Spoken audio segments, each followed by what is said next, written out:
Hello and welcome to a bonus edition of the Geek Wanting podcast. I'm Dave Rome and I'm also joined by Escape Collective's newest tech recruit, Josh Weinberg. Hello, Josh. Hello, Dave. We're in the thick of the product release season and the curtain has been lifted on a couple of much anticipated products from SRAM.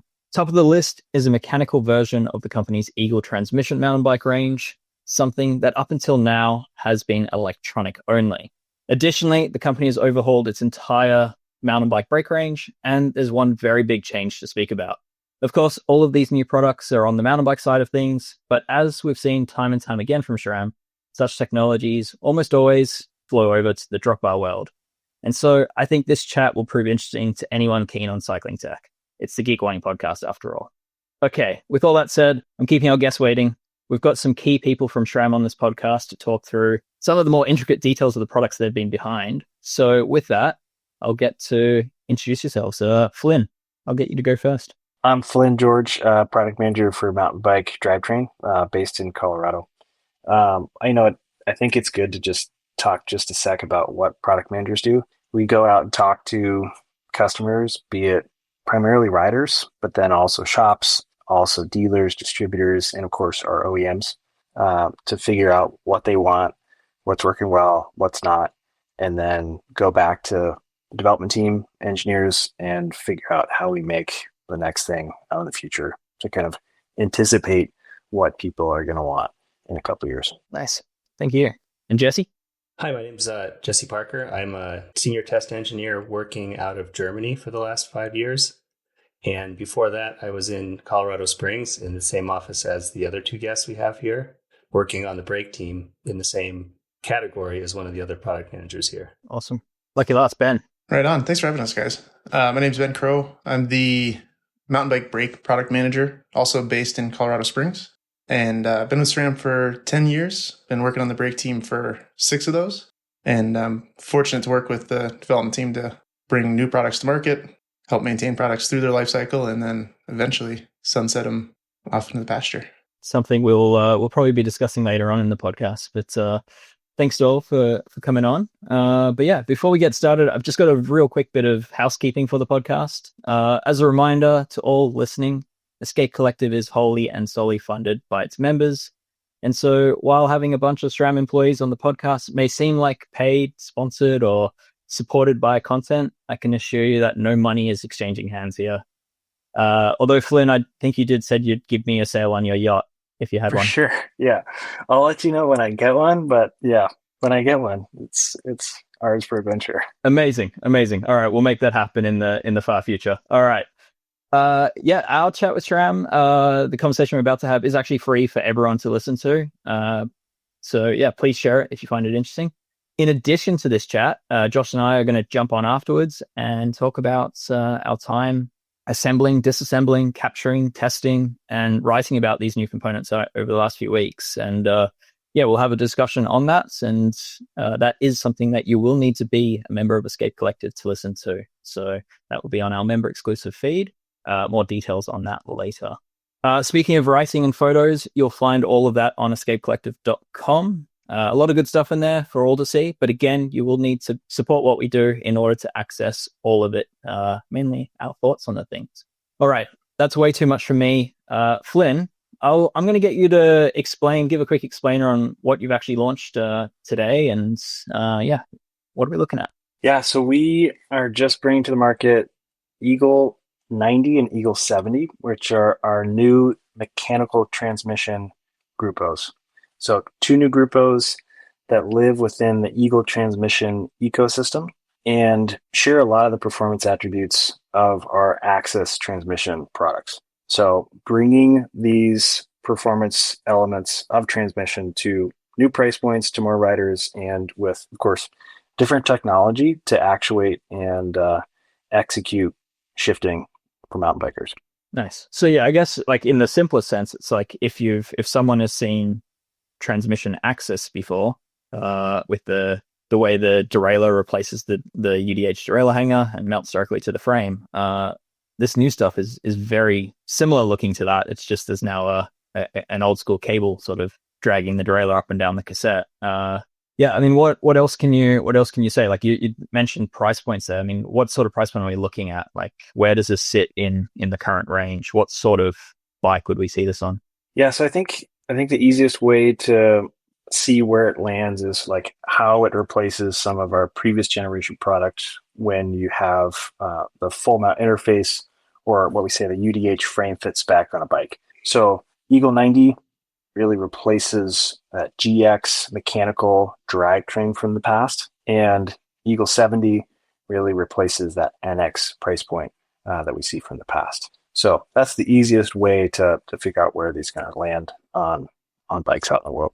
Gotcha. And for now, like that sort of SX price point, your real entry level price point, that's sort of untouched for now. Yeah. You know, we're always thinking about how we might, but as you know, we start at the top and we tend to work our way down, kind of trickling and flexing technology into spaces and choosing how we achieve new price points. So this is where we start. Nice. Yeah, cool. I mean, Transmission AXS came out exactly 2 years ago at this point, but it sounds like it was many years in the making. I mean, can you explain sort of the background on that and how long it took to bring that to market? Yeah, and I'll do the best I can, but it was so long in the making that it actually precedes my being at SRAM by quite a few years. Okay. So I'll do my best. But as you guys know, it really started with figuring out how to better mount a rear derailleur, better mount a drivetrain to the bike, and redefining what that mount looked like in a way that was more manageable for the bike industry to adopt over time. Like the big hairy word of standards, always comes up. Like, how do you introduce a standard? And generally standards are helpful, right? Without standards, it's hard to align as an industry around something that's truly better. But the introduction of a standard in a way that's smooth and continuous and a rider benefit at all steps along the process was really part of the genesis of Eagle Transmission. So, you know what we're talking about. UDH, the hanger, that universal derailleur hanger that defined the fitment of both the hanger that had some special features to it, those anti-jamming features, that rotational feature that helped distribute force over time with its rotation in the dropout under contact. And then, of course, just the ubiquity of the hanger itself, right? Like all these things are that first step in introducing a standard that's beneficial in multiple ways. Of course, as you guys know, the Trojan horse that it was of defining that hole so that we could mount a derailleur in that space that took advantage of how the inboard surface mated directly to the end cap of the hub and reduced a ton of tolerances between ultimately where the cassette lives and where the chain lives, being dictated by the pulleys of the derailleur. If you can reduce that stack up as much as possible, you're going to get more precision, you're going to get better shifting, you're going to get more consistency, which are all really beneficial things. In addition to all the robustness and strength that you get when you mount a derailleur to the axle, that's one of the strongest elements of the whole bike. So that's kind of like building on all of those elements to make sure that we can realize it for more price points and make sure that we leverage those same standards that were so well adopted by the industry. Nice. All right, Jesse, feel free to jump in. I mean, if this is something you've got experience with, but for me, there were strong rumors floating around a few years ago with perhaps SRAM was all in on electronic. Like it looked like everything new that you're bringing out for a while was electronic only, and there was sort of no real signs of any real innovation in the mechanical side of things. And it looked like you were almost willing to let that market go to some of your competitors, like that lower level market. But yeah, at what point did sort of mechanical transmission come into the picture? Yeah, I mean, it was a little bit more than those 2 years ago. I would say we were certainly talking about it towards the end of the AXS transmission projects, but it's maybe not as big of a team and not as many resources as you might think in each individual component or whatever. So we tried to look into the future, but we wanted to finish it up. We wanted to get AXS transmission out there. We wanted it to be as good as we could possibly make it. And, as I might get into a little bit later, there's a few things that we're able to do with electronic transmission that we weren't able to do with mechanical. So, and those are just those are the things that had to happen once we had finished that project up and really gotten into the details of this new project. Yeah, and I think a good point to bring up here is, when we started Eagle Transmission, that first introduction, which was at this point over 8 years ago, we had in mind both of these technologies of actuation. There were prototypes for mechanical. I think prototypes for mechanical, and correct me if I'm wrong, Jesse, actually were before any prototypes of AXS. And so the really early on, we were still playing with the idea of both. How do we do both in this future world? The dedicated heads down development for these two price points of mechanical, that did come later, like Jesse described. Yeah. A bit before that Eagle AXS launch happened. So roughly 3 years. Gotcha. And it's a question that I know Josh has asked you previously on a previous call we had. Yeah, I mean, one of the bigger questions I had was, with this launch at kind of as you said, the GX level as we used to know it with the 90, will mechanical transmission always be kind of at the level of the lower price points, or will we see it, kind of come in to where the current AXS transmission products are, and what kind of compatibility is there with existing with the existing transmission parts that we've been come to be used to over the past couple of years. Yeah, so I think the cool thing about being in SRAM's position is having kind of done this whole ecosystem approach before and had both mechanical and AXS in our product line. We're really able to see with pretty high fidelity and over time how sales changed with AXS and mechanical in the same product line and at a similar tier. We had all mechanical first from top of the line all the way into our base price point. And then we introduced AXS second and progressively brought AXS in at 3 price points, XX drivetrain, X01 drivetrain, and GX. And so we're able to see kind of where these things overlapped and how the market evolved over time and what the appetite was for riders.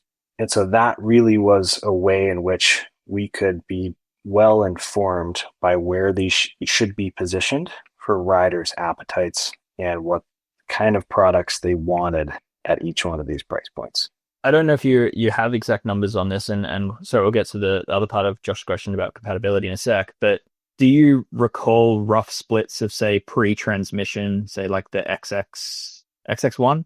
Is that right? XX1 Eagle AXS versus mechanical, like when those were both prominent products in the market. Do you recall what sort of demand split there was between those two? I'll give the example of at the top end.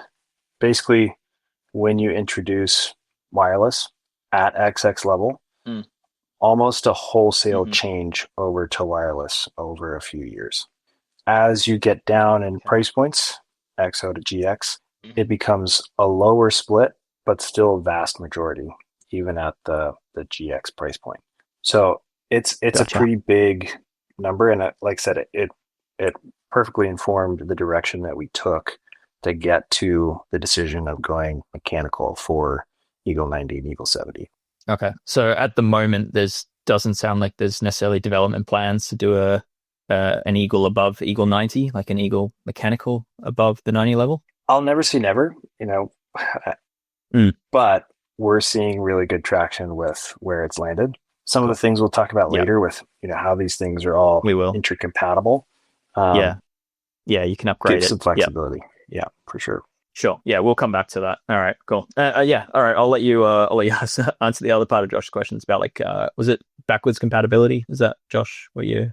I think more about current compatibility with other transmission, existing products.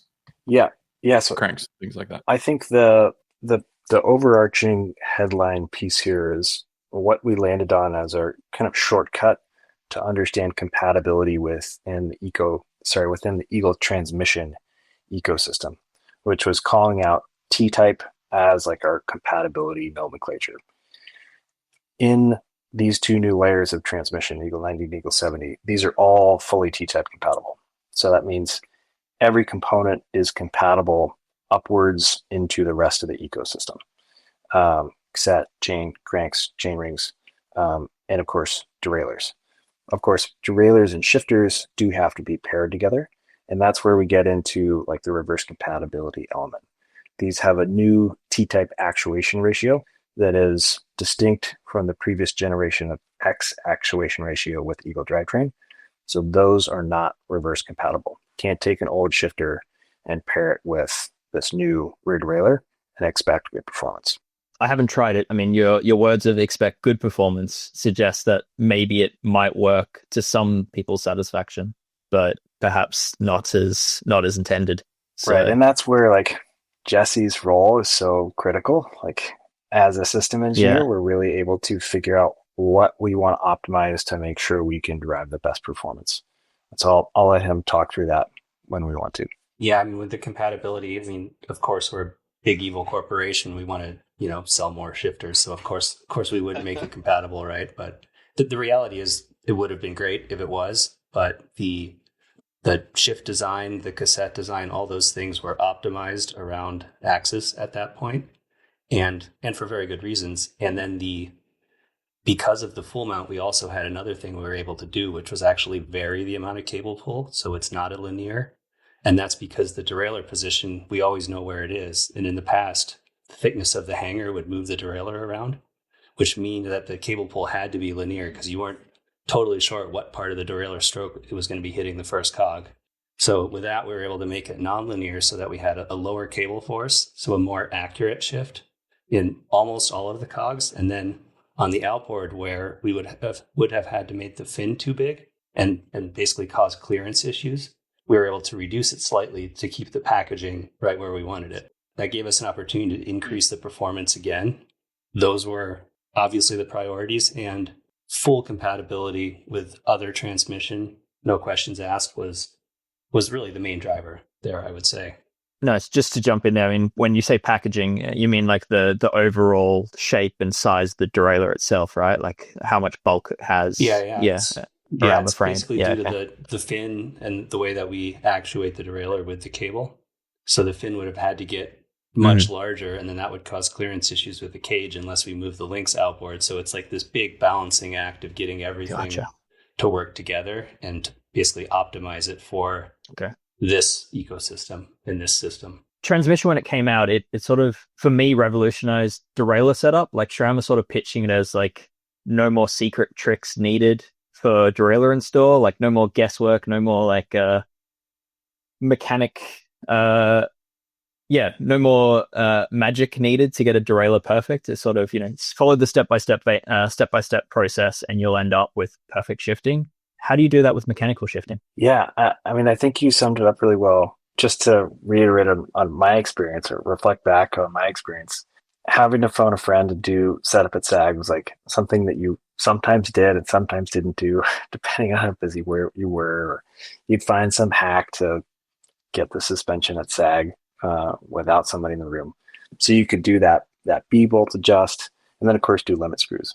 So like all these steps ultimately open up so many opportunities for it to be incorrectly set up, which of course drives less than optimal performance out in the world. So like reducing the number of ways in which you could do it wrong was a way in which we saw an opportunity to improve the ride experience.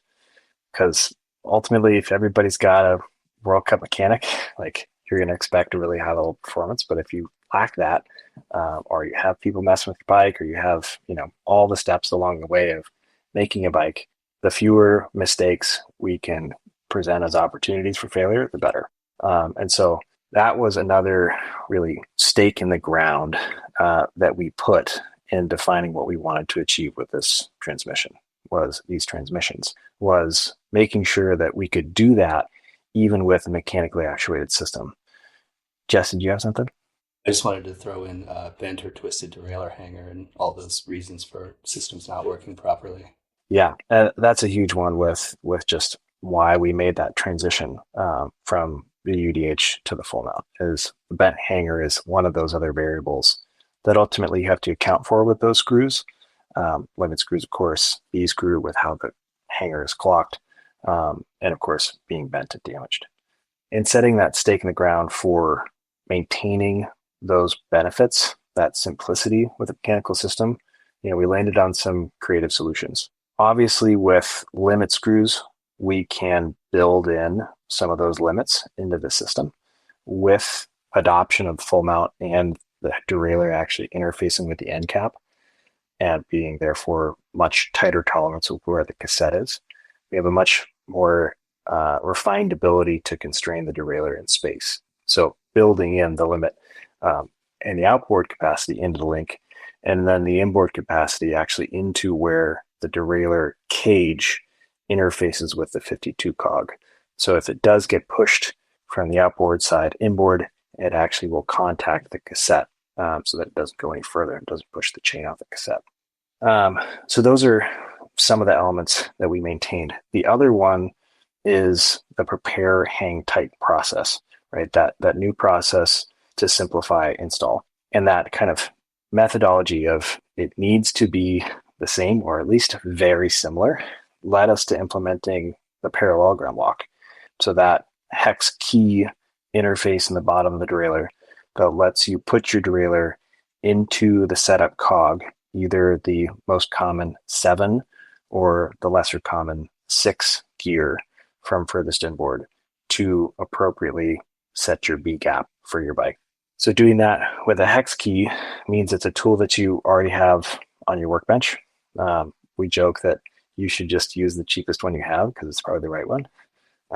Being a full tool size all the way down the shaft of the Allen key, not like a bulgy. Yeah, it needs to be hex shape all the way. So like an IKEA. No Weira or fancy T exactly. handles. Yeah, exactly. So that lets us get into that setup position without having the gearbox holding it in place like we rely on with AXS. So that you can do that prepare, hang, tighten process without needing to install and route the cable and housing in the middle of the process, which means we can follow the same methodology. It means you also have the derailleur fixed in position when you route to it so that your cable and housing length is appropriate for the final position of the derailleur, not the starting hanging position when you initially install it without torquing it. And then doing all this without a piece of plastic that you throw away. I mean, you guys are probably familiar with some of the plastic that has come in derailleur parallelograms, some of the plastic that's come in derailleur parallelograms in the past to kind of hold them in position. We don't have to have those because we're using this tool interface. So it's less plastic. Gotcha. Yeah, it's worth noting that, again, for people that haven't played with transmission, I mean, you basically start with an app or an online application that asks you what bike you have and what size bike it is, and then you plug in what chainring size you're using, and it spits out the exact chain length that you need. The chain started at 126 links and basically tells you how many links to remove, and then it tells you that setup cog that you're talking about before, Flynn, and it also tells you basically there's a little flip chip that also helps to set the B gap, if I'm not mistaken. But those 3 things, and then you're basically ready to start mounting parts onto the bike. No guesswork with the chain length is kind of, I would say, my favorite part of this. And I would add that keeping all of those tools and parameters the same were also foundational. So it's the same setup calculator on the web or on AXS app, or even the same chain chart, so that everything's shared in that space with Eagle AXS transmission. Yeah, that's another big one of, making sure that you don't have to guess what the chain length is, that we help determine the chain length so that you don't have to go through that rigmarole, was another way in which we simplified the process. Are there any common issues or install mistakes that you'd want people to be aware of? I mean, your resources are always very good and thorough, but is there anything that you can imagine people might do or overlook or something like that, or anything about different materials of bikes, titanium versus carbon, or anything along those lines? Most of the mistakes are the same mistakes that you can make with any cable system, like being in the wrong gear when you tighten the cable, things like that. And I think in a minute we'll talk about cable routing and the things we've discovered there. But those aren't necessarily mistakes. They're more just things to keep in mind when you're setting up your bike. But I mean, I would say in general, the setup process is, as we said, less screws to tighten, much simpler with less room for user variation in the setup process. So Yeah, I'd say the issues I've seen in the market are like, one, not reading the manual, and then like after that, kind of like not necessarily using a torque wrench to like secure the full mount derailleur to the frame is probably the other one I've seen or witnessed, where then the derailleur is basically able to shift out of its needed position at that point. So I don't know if you've seen that in the market as much, because you're probably more hands-on with the product you've installed yourself. But yeah, I'd say getting the proper torque, also greasing the threads on that mount bolt, that rear derailleur mount bolt. Those are two common ones that people miss. I would say, though, probably the biggest one with these systems that's unique to mechanical is what Jesse was talking about, is proper routing, proper install. So proper install of cable and housing, I should say. So to start, a lot of learning went into this specific project on how to better understand and communicate cable routing optimization, I'll call it, which is looking at some of the fundamental underlying physics of how cable and housing work, and making it more obvious that a primary driver is actually the total bend, the total angle that cable and housing make when they go from your shifter all the way through your frame and ultimately to your derailleur. That total angle is actually in an exponent of the friction equation that drives performance for a mechanical system. So that's above a minimum radius of about 50. So 50 and above, you're in good shape. But really making sure that you minimize that total angle is important. One of the examples that kind of comes into the design of the product is looking at stealth routing. Stealth routing started with brakes, and Ben will talk a bit more about stealth in a bit. But we looked at it as like, okay, it's an opportunity to align with how routing comes out of brakes, make it more stealthy, because it truly does. At the bar, clean up how the cockpit looks and hide some of the cable and housing mess. But there was also a performance advantage when you realize that big kind of that historical view of that big sweeping mess of cable and housing out in front of the handlebars actually added total angle to the system as it go forward from the bars and then back. So with stealth, it was already starting to point backwards towards the frame. And we're talking about stealth V2 here, so parallel to bars, already kicked back and reducing the total cable angle. So that was kind of one example of how it unfolds. But then also making other recommendations, like being aware of pinch points. Any point in which you're pushing on the housing to deform it into not a round cross profile, but an oval, that drastically increases friction within a system. And so even something simple like making sure you're not really reefing on zip ties, or if you do have a cable stop, making sure that it doesn't smash the cable and housing system, that it's either a type that doesn't deform as you do tighten all the way, or if it does, that you don't tighten it all the way to bottom out, so that you don't tighten it all the way to bottom out. Yeah, I mean that's you're kind of touching on a topic that stood out to me while I'm writing up this review, which is with Transmission AXS, you kind of had full control over signal to output, if that makes sense. Like your user installs the shifter, installs the derailleur, they push the button, you know exactly how that derailleur is going to move. There's nothing sort of inhibiting its movement.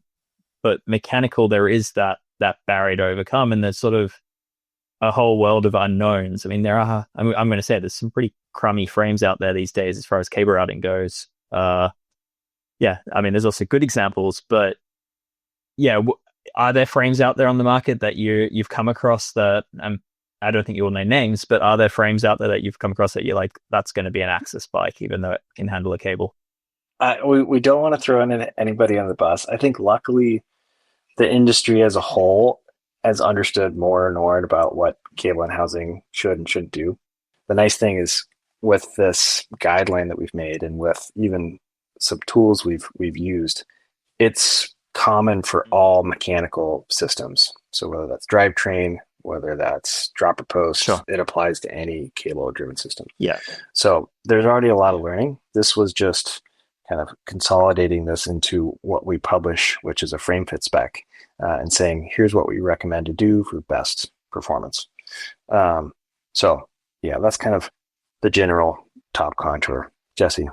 This project started with basically a survey of what was out there, like trying to find the worst frame that we could or whatever. And, it was pretty interesting how big the variation was. But when we really started to get down into the testing, it was pretty tough to figure out what was average as well. Like when we designed these the cable pool that we designed it around your average frame with your average amount of contamination, all these different things. And it took a lot of work to figure out what that was exactly. I mean, we even made our test machines release the cable like a human finger does by measuring angle on a human riding a bike. Like we got to this level of detail that we had never seen before. And because we were able to do that with AXS, we felt like we had to go there with mechanical as well. With AXS, we want 100 milliseconds or whatever timing between these two things. We just get that. We talk to somebody, they type it in, they make a firmware, we put it on there, we test it. So we really stepped up our mechanical testing game after this because we had spent enough time on AXS to know like what the possibilities were and like what these little different levers we could pull could be if we could properly test those things. Interesting. Okay. I mean, to give some real world info on that, I mean, if you were building bikes for yourselves, would you be electing to put AXS on a bike that had like headset cable routing, for example? I think that's a perfect example of, obviously a contentious way in which you can route. Cable tourism is the word that people love to use. In that specific case, we have really good examples of executing it well, where the minimum radius is not dipped below. There are a few pinch points, and actually by bringing the cable closer to the center of pivot of the steer tube, you actually reduce the amount of movement that it goes through as you're turning your bars. That's one of the other things that we have in this recommendation through suspension travel and through use of the bike, that you reduce the movement of cable and housing. And so that actually helps when it's well executed. But as you can imagine, it introduces a potential for more pinch points. And so if you're smart about it and avoid that, then it's not a problem. On the performance side, people have other issues with it. But Gotcha. Do you have any tips for people routing cables that might, like, whether they might know whether it's going to be an issue or what they can feel for while installing it? Like, yeah. Probably the biggest tip is to replace your housing and your cable at the same time. Contamination happens, and using, for instance, even sealed ends doesn't actually help that much, and it actually adds more friction to the system. We recommend using a compression-free shifter housing and cable, like a stainless steel cable, and replacing those both at the same time. They should be continuous, so no stops within the frame or within the system. Continuous delivers better contamination and overall performance. Also recommend using alloy end caps. They deform less over time. They handle the loads better and ultimately deliver better performance. So your mention of compression-free housing, so you're not talking about like the ubiquitous kind of, not to mention, sorry, I can't not mention your competitor here, but Shimano, like SP41, the sort of housing that probably every bike shop around has. You're sort of more suggesting sort of like the Jaguar or the product that you sell, housing that might have like an extra liner over the top of its strand construction. Is that the ideal? No, so just our basic SRAM file box of housing. Nothing complicated, nothing expensive. Cool. Okay. Nothing too special. Okay. We did a lot of testing on those. It turns out there's diminishing returns on super expensive housing. And so doing what we have, like a lined housing and then stainless steel, like I said, compression-free, continuous alloy end caps, that's like a really good sweet spot of performance and cost. So like we actually updated our cable housing kit to just be a one-by kit. So just one unit of housing, the right length, just the stuff you need, and it's super affordable. So that kit, plus even down to the bushing kit to replace the bushings in the parallelograms, that's the granularity of spare parts we'll do for this derailleur. Adding those together, you're still under $40 USD to replace all those primary friction wear or friction parts as the system gets worn over time. So super affordable to replace those parts. We recommend replacing cable and housing right around 200 hour service mark. So aligning with kind of a service interval that we have established across other components. So it's a one stop and do multiple things. Yes. I should probably mention that if there's some noise in the background, apologize. You're it's not a frat house. There's an event going on at the hotel, right? Jesse, did you have something else to add on that note? As far as things to know during setup, if it's difficult to do, like if you're bending the cable so tightly that it's difficult to bend it, or you're pulling on the zip tie like so hard you can see the zip tie in your hand when you let go of it, that's going to be a problem. But if it's, if it's a radius that feels okay, if the zip tie is like snug but not super tight, like all of those things, they make a difference. Cool. All right. I think that's a useful tip for any mechanical system, totally. Just new transmission. But our baseline for performance here with how these systems deal with friction was to be as good or better than previous generation. So all these kind of rules and recommendations that we're adding are to further optimize that performance. And when you do optimize that performance, there are a couple things that you really benefit from. Big one is obviously lower shifter force, so lower force at thumb, easier shift. Next one is greater adjustability, so basically a wider target to hit to get your system to set up perfectly over all your gears. And then lastly, that target gets smaller over time as you introduce contamination and wear. And so if you can start with a bigger target, you're going to end with a bigger target. And so all those things are aided by good routing and a proper setup.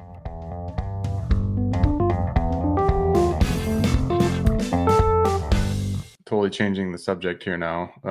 Well, not completely changing, but kind of from what we're talking about. What is this kind of new direction in mechanical spell for, call them non-full mount derailleur options that you've still continue to make? Are they going to go away now, except for the very kind of lower end of that spectrum that you mentioned? I think it's SX. And yeah, like how long will older Eagle derailleurs remain in the range?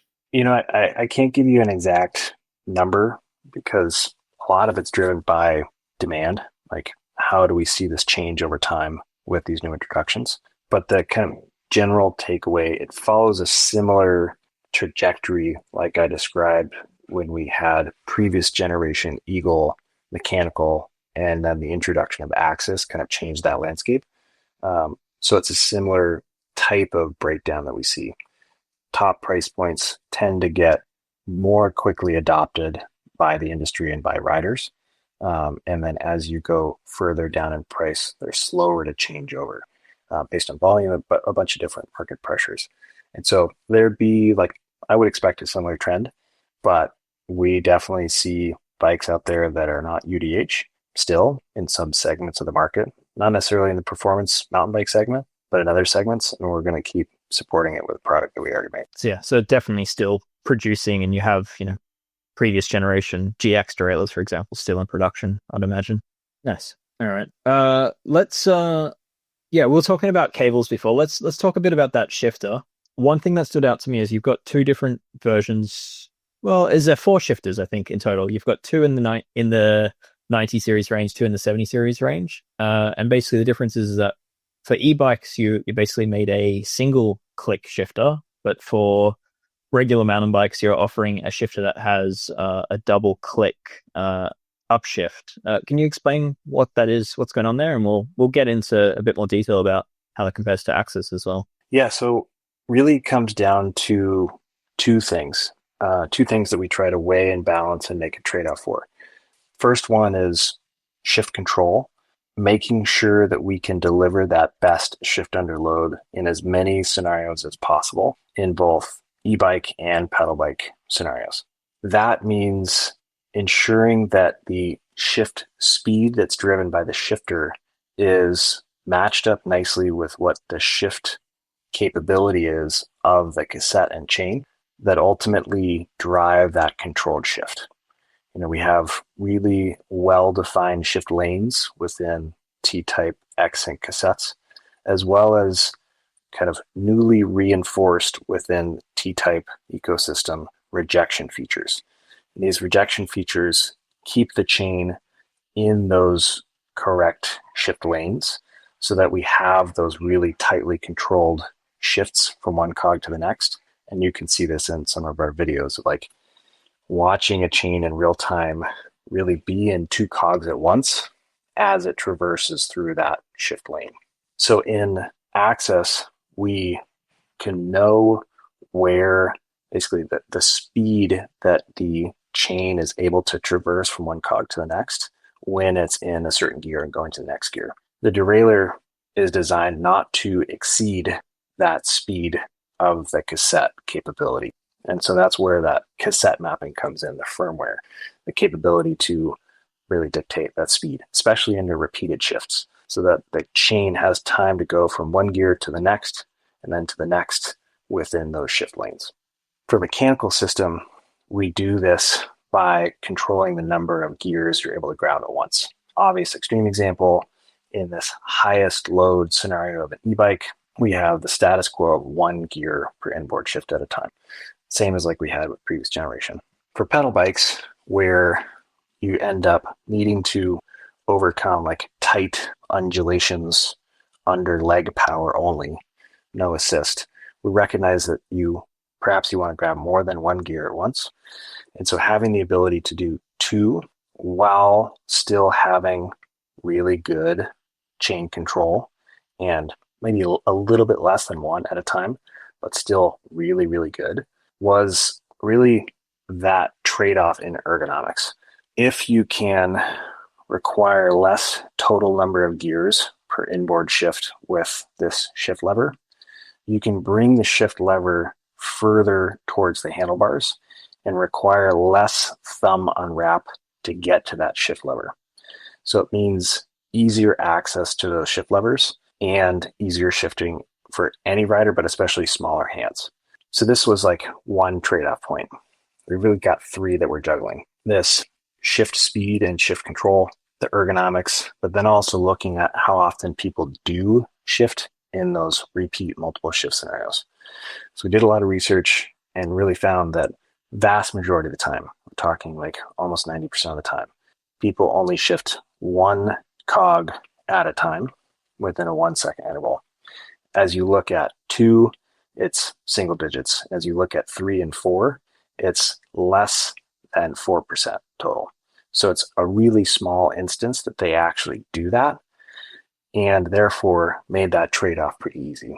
You get better shift control and we get better ergonomics, and you can still do 2 gears and 2 gears pretty successively, but we build in some of that shift timing based on your need to reset your thumb position to get to that next double shift or a single shift for an EMTB. I mean, on that, I've just done a quick little test in a work stand, and it's not, I'd say definitely check out the rest of where Josh and I will discuss this, or our article on it, so I will explain this more because it's very different on the trail. But in a work stand, I can get the mechanical system to go up and down the cassette twice as quickly as I can the AXS system.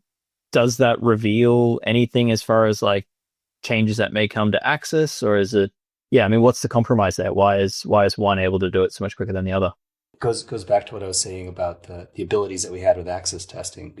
We could choose exactly how many milliseconds we want to try, and we can just do it this distance of timing, or this timing, and then a different timing, and we can compare the results, and we can do thousands of shifts. We can see how many are good, how many are bad, look at percentages, so on and so forth. I would say it's basically as Flynn had said, and I would also say that maybe we're a little conservative with the AXS timing, but it was it was done with the idea of having a perfect controlled shift every single time and not really having to think about it when you're out riding.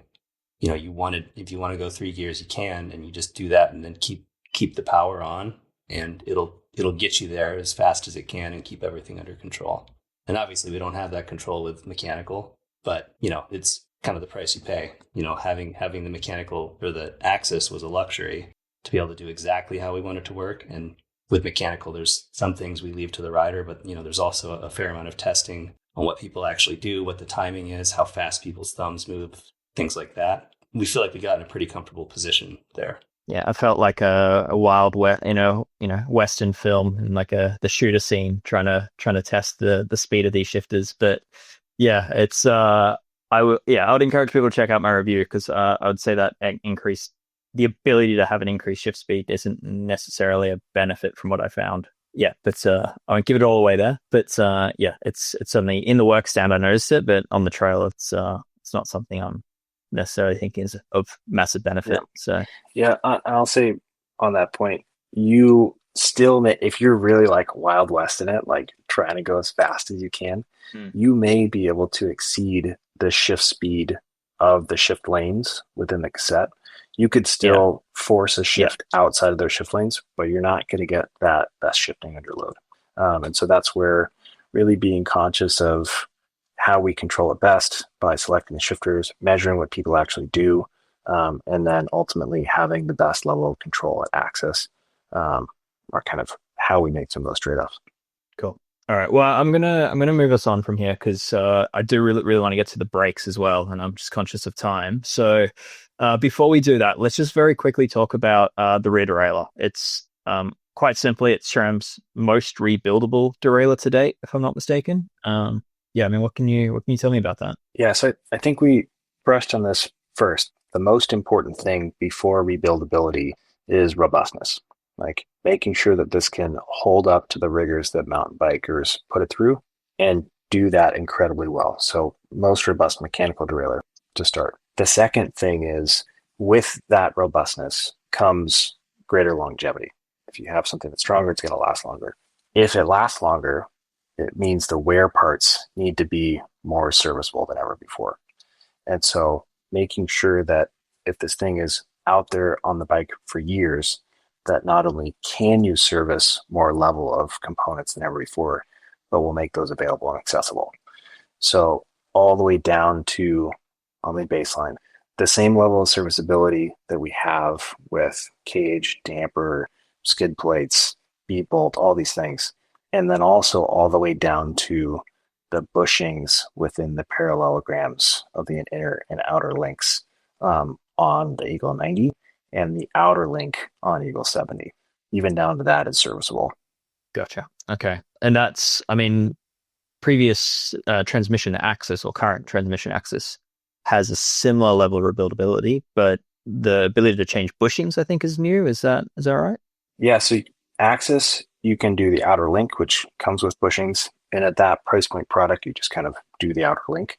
Makes less sense to do just the bushings. You can't do the inner link on AXS because that's connected directly to the drive arm of the gearbox. And if you did take that apart, ultimately for the precision that we demand, we need to calibrate. And right now we're not ready to do calibration out in kind of the service side of the industry. Okay. Yeah, cool. One of my favorite features, just to highlight it, is you haven't changed. So Transmission AXS introduced like a tool-free cage that you could just replace the entire cage unit without tools, as long as there wasn't a chain installed. You've kept that, so you can basically grab like an XXSL cage and put it onto a Transmission 70 derailleur if you wanted to, and have a bunch of weight savings. I think that's just a really neat feature worth highlighting. So yeah, even a lot of those interfaces we wanted to keep the same. So cage damper assembly is one, the mount bolt and the knurled ring bushing, those are all shared. At least the mount bolt is shared with GX AXS, and the bushing and knurled ring are shared with all transmission components. Pulleys are interchangeable.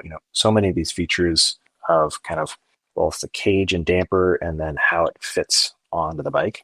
Obviously, the body, where it's really mechanical versus AXS, is not as shared, but so many shared pieces. Cool. Yeah, cool. All right. I'm going to get us to the brakes now, but yeah, I think it's just worth highlighting there are series cranks, cassette, chain involved, but there is quite a bit of overlap there between pre-existing components in the SRAM range. The cranks have little subtle differences. We do write about them on Escape, but I think just for timing wise, I think yeah we've sort of covered the big pieces of the puzzle there, and I think if Ben was sitting in an office chair, that allowed him to sort of he'd be doing circles at this point. So Ben, I'm gonna get to you now. Yeah, Flynn, Jesse, thank you very much. If there's anything else you wanted to add on brakes, and obviously feel free to jump in. But I think yeah we'll move on to brakes, and Josh, I might let you lead this one just because you've been the one writing these up. So I'm going to throw it over to you. Cool. Thanks, Dave. So Ben, thank you for sticking with us. Yeah, brakes. We've got some big developments, I think, from SRAM coming our way with everything that you're launching today. So can you just kind of walk us through what we're seeing? And the biggest aspect of that is it looks like everything is mineral oil based now in your mountain bike brake lineup, whereas in the past, well, I guess in the past 2 years, you've had a mix of dot fluid systems and mineral oil systems, and then previous to the Maven and the DB8, it was all dot fluid. So can you tell us maybe a little bit about that that evolution there and what we're seeing today? Sure. Yeah, it's kind of the culmination of a lot of work.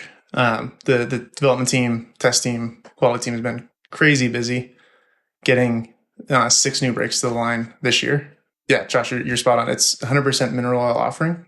But, a lot of the work that went into it wasn't just to satisfy a material choice, but kind of, the other way around, where we had 3 main goals that we've been striving for in the brake category for pretty much my whole time on the brake team in the last 6 years or so. And it was striving for a simplified product lineup full of robust brakes that all deliver a better ride experience, no matter the use case or price point.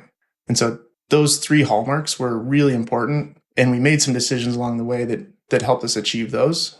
One of them being mineral, but again, it's that serving that rider need is what drove so many of the decisions that we made. Yeah, it resulted where we are today with all mineral, but it's been a long time coming to get here, and a lot of work to get the product to the finish line. Can you talk to us a little bit about the performance aspects of mineral versus dot? And I think for so long, SRAM told us that dot fluid was awesome and did everything that we wanted it to do and more. And now we're going to mineral oil. So, what I guess I'm just interested in what your testing was and what you found, and anything you can kind of tell us about that. Yeah. So maybe we can touch on the testing in a second. Because I think starting with, why we even started exploring it in the first place is probably a great place to start. Like you mentioned, for years and years, from the Avid days to the SRAM brake days, we had dot fluid in our lineup, and people within the market, within our customer base, would kind of continually ask, why don't we do a mineral brake? Plenty of our competitors do. Some use dot as well, and we had our reasons. One day we started really kind of introspectively asking ourselves that same question of why don't we? Why do they do it?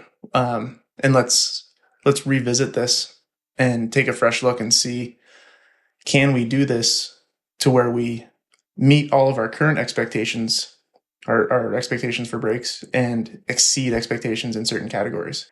And so that kind of pause in our development to stop and dig into that question led to 3 years of pre-development before the DB8 project kicked off as a full-fledged project, which was a 2-year project in itself. And, really digging into what we can do from a technical standpoint to exceed some of those current performance characteristics. And I do like the way you framed that, of saying that, what are some of those? Like, why have we done it? And the really big one that we were able to improve on is service intervals. And so, again, that rider-centric view of spend less time working on your bike and more time riding it. And we have for our dot brakes, we have a recommended 12-month service interval for a full bleed. Pads and rotors, obviously, kind of as needed, depending on conditions you ride in, how much you ride in that. But because DOT is hydrophilic, it pulls water and moisture into the system through the air, through the atmosphere. And so kind of no matter how much you ride it, that 12-month service interval is really important to keep the performance of that brake as designed. And with our mineral system, what we were able to do is create a system that's so hydrophobic that we've extended that service interval, that same service interval, to 2 years. So 24 months instead of the 12 months recommended bleed interval on DOT. That was a really big step forward that we're delivering for the rider. And in terms of heat management, power, control, consistency, right? That really kind of, depending on the targets of the product, right? Maven obviously has a higher power target than Motive. But we were able to meet all of those expectations product specific. And then by choosing mineral, we were able to increase the that service interval for all of them. Nice. How much of that, like you mentioned that you had customers talking about, like, is that we're talking largely, I'm guessing, like distributors and OE manufacturers that were really asking these questions? Is that, yeah, how much of these increased service intervals is like sort of playing into the fact that from point of manufacturer to when a customer might buy the bike can often surpass 12 months? And, in theory, an unused bike with DOT fluid needs to be bled before it gets ridden if it's at that age. For sure. That scenario where, like you said, from the time we manufacture it to the time a rider takes delivery of his new bike or his new brakes, depending on market conditions, inventory levels, right, that could exceed 12 months. Very rarely does. That's not the norm, I would say. But that feedback was, I'd say, certain region. It was a regional piece of feedback that we would get. But it really did permeate through the different customers that we interface with. Like you said, OEs, our bicycle manufacturing customers, distributors, and even down to the shop level. And, going down and talking to them and asking, what could we do better? They gave really good feedback. I just have one further question on the fluid stuff. Is that SRAM used to always speak about the virtues of DOT, as in it was like a standardized product, like a automotive standardized product, or I guess transport industry standardized product, and you could go anywhere in the world and pick up a bottle of DOT 5.1 and know that it has hit a certain standard. The same can't be said for mineral oil. So what's SRAM's stance on this as far as what fluid to use, what fluid not to use? That is the the big trade-off. That's the kind of the elephant in the room trade-off that we're making with the switch to mineral. Unlike DOT, all of our competitors who use mineral, ourselves included, we call it a mineral oil. But using the analogy of baking a cake, it's largely you're going to have flour and eggs and butter, and but from there the world's your oyster. And each brake manufacturer has a slightly different recipe that's developed in conjunction with the seals. And so how those two really important parts of the brake, the fluid and the seals, interact leads you to a point where we are pretty adamant that our brakes are bled with the Maxima brake fluid that we developed in partnership with Maxima. So, and that's a green in color fluid. So cool. Josh. Just like zooming out a little bit, Ben, I don't think we quite covered this yet, but can you walk us through the lineup now and kind of what's coming, what's going, kind of bigger picture on what your mountain bike brakes, the catalog, the collection, if you will, what that looks like as of now? For sure. Yeah, that's definitely where we should have started. Good one, Josh. We're down that simplified product lineup. That first bullet that I mentioned of what we've been striving for, we're coming down from 27 models of brakes down to 10. So it's a really big reduction. And what that serves the rider is it helps to eliminate the question of what brakes do I need, right? If you go and you're trying to find info on SRAM brakes and there's 27 different models staring you in the face, it's a little overwhelming. It's a little daunting. And so really trying to simplify that and tell 10 meaningful, sticky stories was really important. But for our new lineup, we're keeping Maven Ultimate Silver and Bronze. And so they launched just over a year ago. And those will stay in the line. We'll have a new model called Motive. with 3 price points as well, kind of following that similar naming structure: Motive Ultimate, Motive Silver, and Motive Bronze. DB8 was our first mineral brake that stays in the line. And we have 2 entry-level brakes falling in below DB8 in terms of price point. So a DB6 and a DB4. Lastly is a 4th price point of Maven, the Maven base. A question I had, which is like, for a product manager speccing the transmission that we spoke about earlier, say they're speccing transmission 70 on a bike, what sort of brake is most likely to be picked in that range? What's like the equivalent kind of price point brake? Yeah, so for Eagle 70, we really see, depending on the OEM, we see some pretty straightforward spec with DB4, right? Trying to get that really high performance but entry level build kit from SRAM. And then if there's some creativity there at the OE trying to deliver value, you might see an upspec to a DB6 or potentially even a DB8. Okay. What are some of like basic differences between the different levels of brakes? Like say like DB4, DB6, DB8. Like what does the extra money get people? And it's a great. I love talking about the DB series, as we call it, DB8, 6, and 4. It's what I'm maybe most excited about, because the things that were paramount to that project was to carry through the on-trail performance and feel, long-term reliability and consistency of DB8 down to 2 additional price points. And so really similar to Flynn talking through shared technologies, DB8, 6, and 4 have a lot of shared technologies.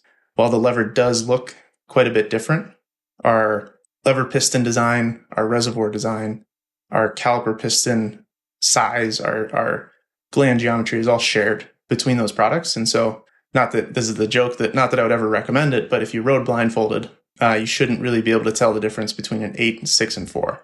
Where we wanted to differentiate that was really in driving some cost out and some value in. And so DB6 and 4 go to handed levers, where DB8 is an ambidextrous lever. So you could flip-flop left-right. Gotcha. Okay. Where 6 and 4 is a left-specific lever and a right-specific lever. And then I set a lofty goal for the development team, and some really people who are way smarter than me knocked it out of the park. And DB6 has MMX integration into the single bolt pinch clamp, which is really a step forward in ergonomic adjustability and cockpit cleanliness when paired with that MMX Eagle 90 shifter on the bar. Yeah, I'll note, you said 4 shifters, which is true in the aftermarket. We also will have a MMX version of the Eagle 70 shifter in the OE space. It didn't make sense to offer all those things in aftermarket, but you might also see that one, the Eagle 70 MMX, paired with the DB6 brake. Well, let's talk about the big one real quick, which I think is probably the one that visibly shines the most that you're launching today, and that's the Motive. I had some like it looks similar, sort of. There's some similarities, I guess I could say, between the Motive and the Maven. When the Maven came out, there was like some people loved it, some people had trouble with it, and I think now those whatever kinks may have existed earlier on have been largely worked out, and I think people that I know, I've ridden it a few times recently. It's a very powerful, very interesting brake. What similarities are there with Motive, both in terms of like tuning, as you call it, with like various rotor and pad selection, and then kind of this reliance on, not maybe reliance is not the right word, but focus on heat and heating the system for performance. Can you just kind of go into those different aspects of Motive and things that folks should know about it, and or how it is maybe more similar to what we know of like the old codes versus the newer Maven? Yeah. So the tuning story is something, if you're not familiar, we started talking about really heavily with Maven, because Maven was such a step forward, kind of a leap in terms of power delivery from a brake as a system, that, if you look in the Wayback Machine and you're on a full power, long travel e-bike, and you have codes, you're probably just running the biggest rotors you can with metallic pads to try to get the most out of that system. And Maven was such a big step forward in terms of power delivery that I encouraged people to try the smallest rotor they could, whatever the min rotor size on their frame and fork is, in organic pads, and then go from there. And if you're looking for certain performance characteristics, or if you do need a bit more power, you can always go up in rotor size. That tuning story really translates to motive. Motive, when compared to the outgoing level 2 piston and level 4 piston, is a big jump in power. And what helped influence that decision for the product, and I love this analogy, is one of our sponsored racers racing on level 4 piston would opt for using an HS2 rotor for that added power and heat dissipation. Comparing a 180 to a 180, it's a really significant weight jump just using an HS2 rotor. It was never designed to be a lightweight rotor. It was designed to be a powerful rotor that dissipates heat really well. And so it was clear as day, the need for more power was there. And again, if we can deliver that power with the foundation and not the accessories, if you will, then you can use those other tools in your toolbox, the rotor size, rotor model, and pad compound, to get the performance exactly what you want. And weight is, of course, part of that discussion. Just a quick bit of info on that. Can you just tell us the basic difference between like the two rotors, the centerline and the HS2? Yeah, so that is same size, right? Comparing same size, it is about an 8% increase in power going to an HS2 compared to a centerline. When you talk about different, and just how is that possible? Like, what is the physical difference there that allows that? Yeah, it's all brake track design. So the cutouts in that brake track, their job is not only to help clear debris and pad material as you wear through it, but really provide that biting surface that your pads are going to grab into. And they have trade-offs of their own, right? I like to think of it as a string, but more power is more pad wear, right? And oftentimes, if you're trying to get noise down, power goes down, right? There's this balance you have to take, but that brake track design itself is what lends to that more power, more bite from HS2. And they're still the same thickness as each other? HS2 is a thicker rotor at 2 mil. And we're looking at like our premium lightweight rotor, the CLX, that is a 1.85 mil. Gotcha. That lends itself a bit more to the heat dissipation. Basically, you have more thermal mass and a bigger heat sink to heat up, and so it can manage more of that if you have more material down there. Last question on this one: do you have any guidance, or will you have any guidance for riders that are kind of out of the box or off the shelf, trying to figure out what pad and rotor combination they should be running, or even like pad, rotor, and caliper they should be running on their bikes? Yeah, I'll add to that question, which is like with suspension, you have tuning guides of like start at this sag and maybe try these number of like rebound clicks for that given amount of pressure that you're running. I mean, what is happening on the brake side now that these things are more tunable than they ever were? It's you hit on it. It's leaning over. The suspension is developed in Colorado Springs as well, so it's leaning over the wall and talking to our friends in the RockShox department to understand how we can better serve that customer who's trying to go down that journey of answering the question of what setup do I need. And so we kind of see that in a few different buckets of appetite for that knowledge and technical understanding, right? And so we're trying to serve a bunch of different customers in that way. The simplest form and a really effective way is, it's a suggestion more than a hard recommendation, but you can start with, what fork do I have on this bike? And if you have a pike on the front of your bike, it's a pretty good idea of what that bike is intended for. And so we can say, pike, you should start with motive for your brake system, and you should start with a 180 mil HS2, that min rotor size. There's of course exceptions there that you're going to have to kind of work through as you get to that really happy place. But we'll have some of those tuning charts available at right at the beginning, and then some more in-depth ones as we get further into the summer. Gotcha. I'm going to really overcomplicate things here for no reason other than it kind of amuses me, but there's probably a close correlation between chain length of transmission and rotor size. longer the chain length, maybe. Unless you're like Nino Schurter and you're running a 40-tooth chainring. But I think also the adjust key position could play in there, like hardtail versus long travel. Oh, yeah. Okay. Yep. Yeah. That could be a better Whether one. it's high pivot. Yeah. Anyway, sorry. We've got lots of things right at our fingertips that can help inform that decision. So that's a good. I hadn't pieced that one together. That's a really good one. All right, I've got one more big one, and then I think that's pretty much it for me, and at least what I wanted to know from you all about the brakes, and that is setup. I think kind of what I mentioned earlier about Mavens and that rollout. I think there might have been some steps in the setup process that folks may have missed for whatever reason, thinking they kind of knew how to bleed brakes and set them up properly. But can you talk to us a little bit about whether the bleed process is the same for brakes that use mineral oil versus dot fluid, or maybe just this newer generation of brakes? And so that's the process question. And then some common mistakes or missed steps that folks have been making that you'd like them to not make anymore. Yeah. So the setup process largely is the same as our outgoing dot fluid brakes, right? We've got a bleeding edge fitting at most of the calipers, not all of them, but bleeding edge fitting that tool snaps into. Got a threaded fitting at the lever, and the push pull process is largely the same as those dot fluid brakes.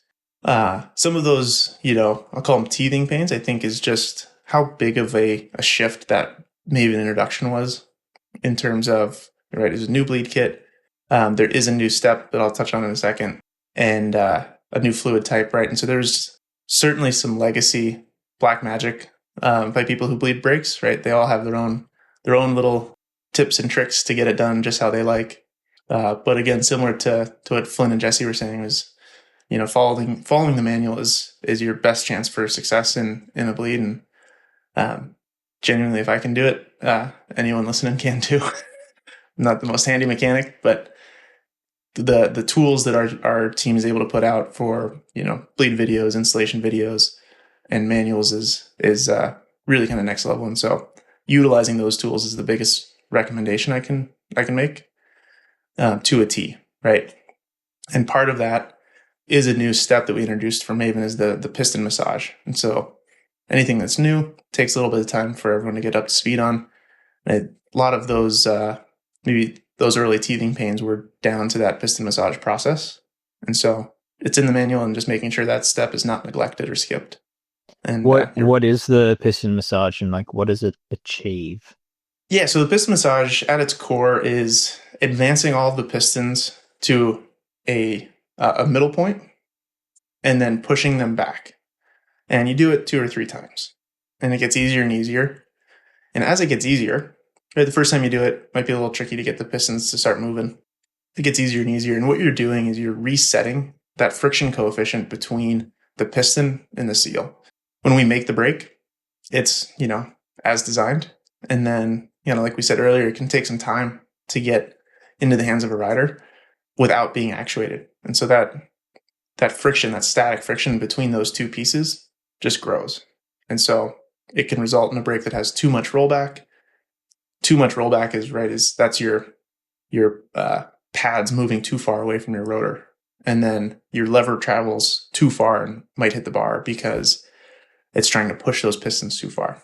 But resetting that friction coefficient between the seals and the pistons makes sure that everything's sitting right where it's supposed to be in that equilibrium point, is advancing and retracting just as far as it's supposed to. Nice. I think it's worth noting that, just like we discussed earlier with the tips and tricks for setting up the cabling of transmission, I think same story applies to piston massage. I think you get the same benefits if you're on an old guide or an old code or anything by doing a piston massage on it. So yeah, Flynn. That step was in our previous manuals as well. It wasn't front and center like it has been with Maven.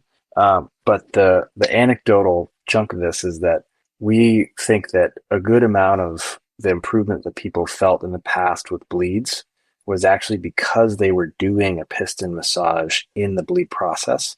And that was actually helping their perception of brake performance change. And so putting that in is actually kind of just baselining everybody to doing something that we know works well. Gotcha. What's the very basic process of a piston massage? I mean, I know how I do it, but what's the recommendation there? Is it pads in, pads out, and what are you doing? Yep. So there's you can do a pad in or a pad out based on really what the brake needs, right? If it's feeling just a little funky, pads in is fine. If you want to fully reset it, pads out. But pads out one is certainly more effective. And so remove pads. Starting this year, we have a new tool to help assist in that. And so all of our aftermarket brakes are shipping with this tool in the box, as is our bleed Little kit plastic now. wedge. Yep. And so it slots in and keys onto the pad pin. And so it's held in place nice and secure. And then once you have that in, you just pull the lever and pump until those pistons are fully going to be ejected against that spacer. Drop the spacer down, and then you can use a soft tool, a tire lever. Tire lever is really the best tool for it, to kind of individually slide each of those pistons back in little by little so that you don't, eject them out of the caliper. Mm-hmm. Yeah, you do, and then spacer back in, do it, I get that 2-3 times. Each time you do it, it gets easier. You can tell that friction coefficient is getting reset as it slides on the seal. If someone neglects this step and goes and rides their bike first, have they ruined their brakes, or can they recover? No. Yeah, totally recoverable. You can, if you go and ride and you say, oh, I didn't do it, or you have, certain things you want to address, the piston massage is the first place to start. And it's kind of, like you said, it's, good on old guides. It's good on any of our competitors. They're, largely you're going to benefit from that same process, because that at the core, it's a piston sliding on a seal. So, but there's a AXS battery hidden in it, and it goes back to the app and alerts you to avoid warranty if someone doesn't do this step. So that's the Trojan horse. so dumb. I'm sorry. All right. Sorry, Dave. I've got one more, something I did not see in the manual, but I really wanted to ask. All right. And so go for it. And then we'll wrap it up. In the manual. I'm assuming the official answer is no, but can you do a bubble bleed on these mineral oil brakes? Like, a lot of us have done over the years on Shimano brakes, like start to feel a little, just a lever blade. Yeah. A lever blade. Yeah. A bleed. Sorry. Yeah, it's I'll answer it in the most diplomatic way I can. I think it's not going to hurt anything if you do a topside bleed.